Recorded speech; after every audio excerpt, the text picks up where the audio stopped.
Hello dear students, welcome back to my channel. I love pharmacology. In today's session, let us learn about a very important topic, that is cholinergic drugs. So cholinergic drugs are also known as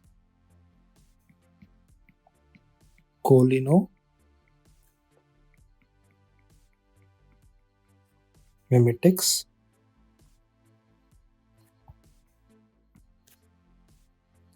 Also, it is known by a name parasympathomimetics.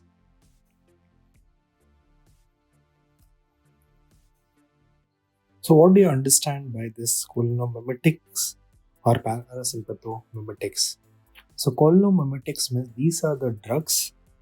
Please remember, these are the drugs which will produce the actions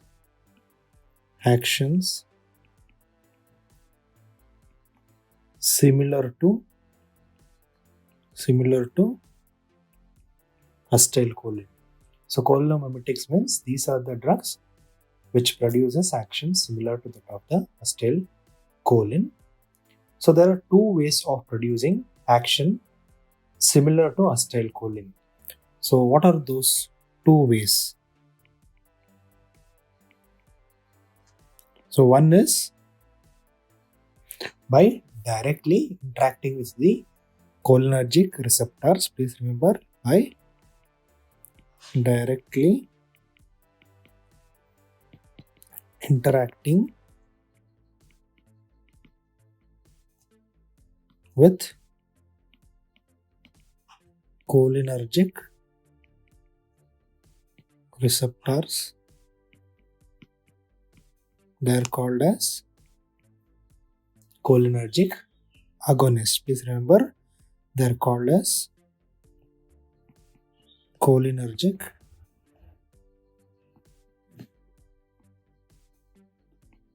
agonists.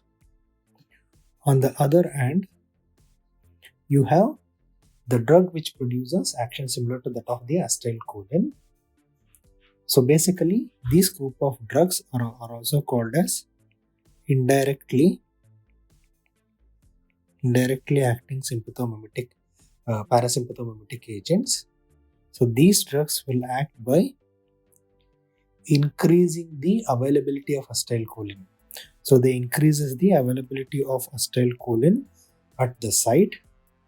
So these drugs are called as anti-choline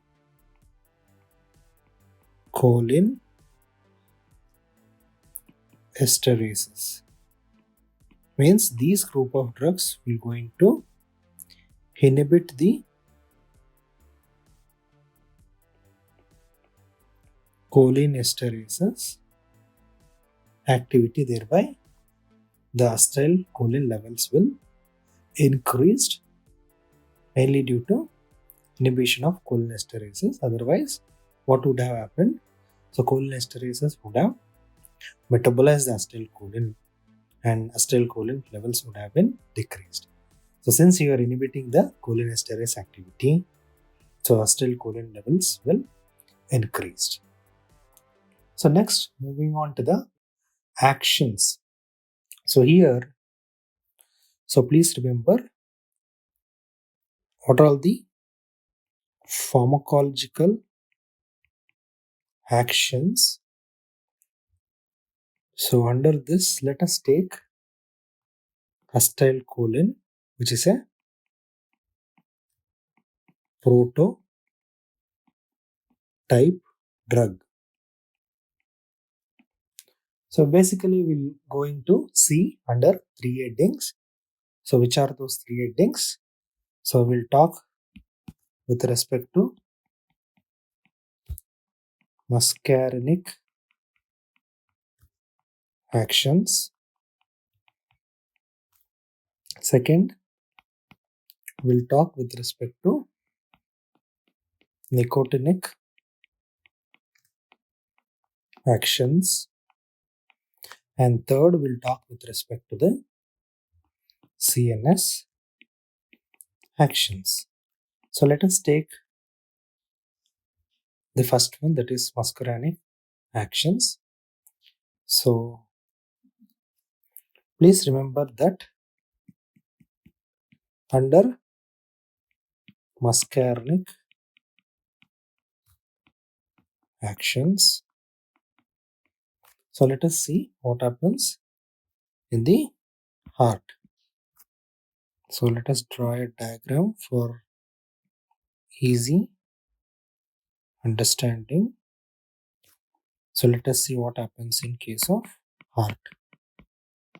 So in the heart, so basically the acetylcholine will going to cause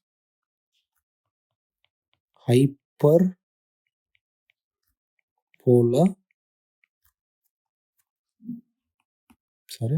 sorry, it is acetylcholine will going to cause hyperpolarization. Where it causes hyperpolarization? It causes hyperpolarization of the SA nodal cells. So once it causes hyperpolarization of the SA nodal cells, there will be decrease in the rate of diastolic depolarization. So what happens subsequently? There will be decrease in the rate of diastolic depolarization. So as a result of decrease in the rate of diastolic depolarization, so subsequent result will be there will be decrease in the rate of impulse generation. So there will be decrease in the rate of impulse generation. So once there is a decrease in the rate of impulse generation, that means to say the patient will going to experience what? Bradycardia. Bradycardia, decrease in the cardiac rate, or sometimes even the patient may go for cardiac arrest. Cardiac arrest. So this was the action which was taking place at the SA node. So let us see what happens at the AV node. So we are continuing with the action of muscarinic receptors in the heart. So at AV node as well as the is Purkinje fibers, what will happen is there will be increased in the refractory period. Please remember, there will be increase in the refractory period, so that what happens, there will be decrease in the conduction. So conduction will be slowed.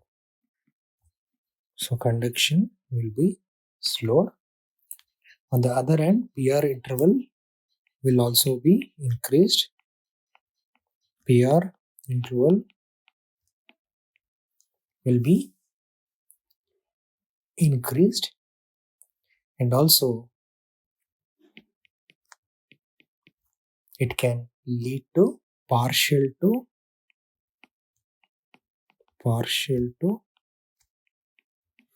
complete AV block. So thereby, altogether, the action of acetylcholine on the heart, which are mediated through muscarinic receptors will lead to marked reduction in, please remember, marked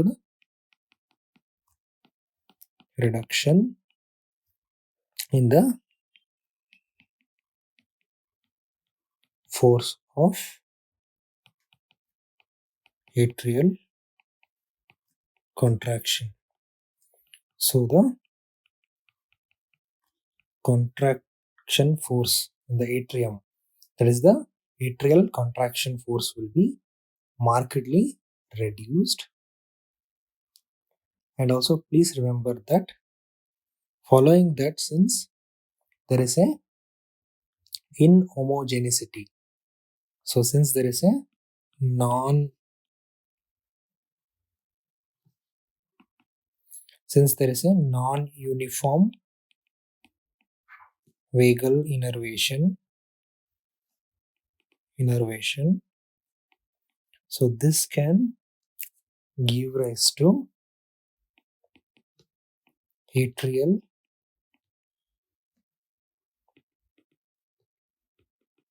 fibrillation or flutter. So in continuation, so what happens once it reaches the ventricles? Once it reaches the ventricles, the ventricular contractility will also be reduced. So the ventricular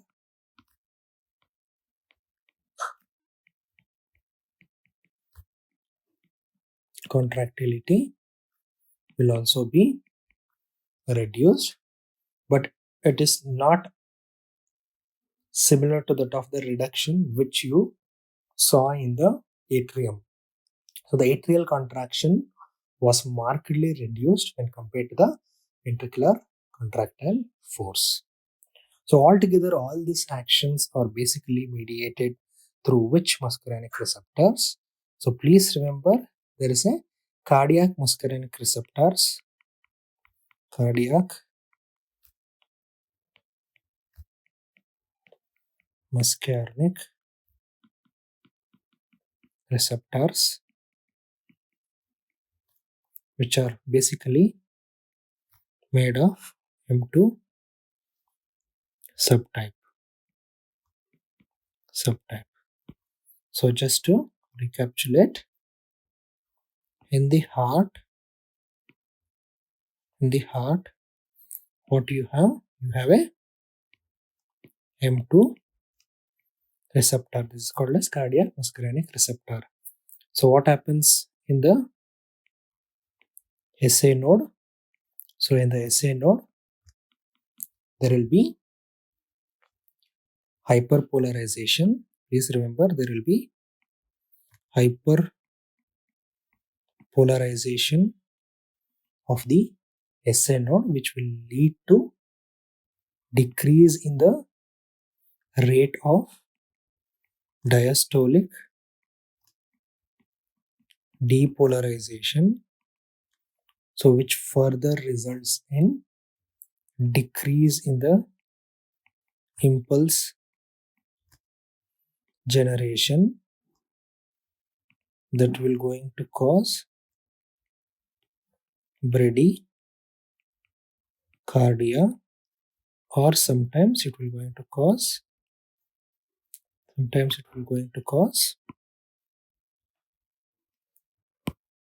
cardiac arrest. So once the muscarinic actions takes place in the SA node, so you will see these actions. So what happens with respect to the muscarinic actions at the AV node and the bundle of S-Purkinje fibers? So what will happen is, they will be increased in the refractory period, which will going to further decrease the conduction, and there will be increased in the PR interval, and also at the same time there will be partial to partial to complete AV block can occur. Following this, there will be marked reduction in the force of atrial contraction. There will be marked reduction in the force of atrial contraction, and also due to the non-uniform vagal innervation, the intensity of effect on the refractory period and conduction of different atrial fibers may vary, which induces the inhomogeneity, and that will be predisposing to further atrial fibrillation and flutter. So when it reaches the ventricle, so in the ventricles, please remember there will be reduction in the force of ventricular contractility, but that the force or the intensity of decrease in ventricular contractility is very less in the ventricles when compared to that of the reduction which was taken place in the atrium. So this was about the brief description on what are all the muscarinic actions which can be seen in the heart due to acetylcholine action.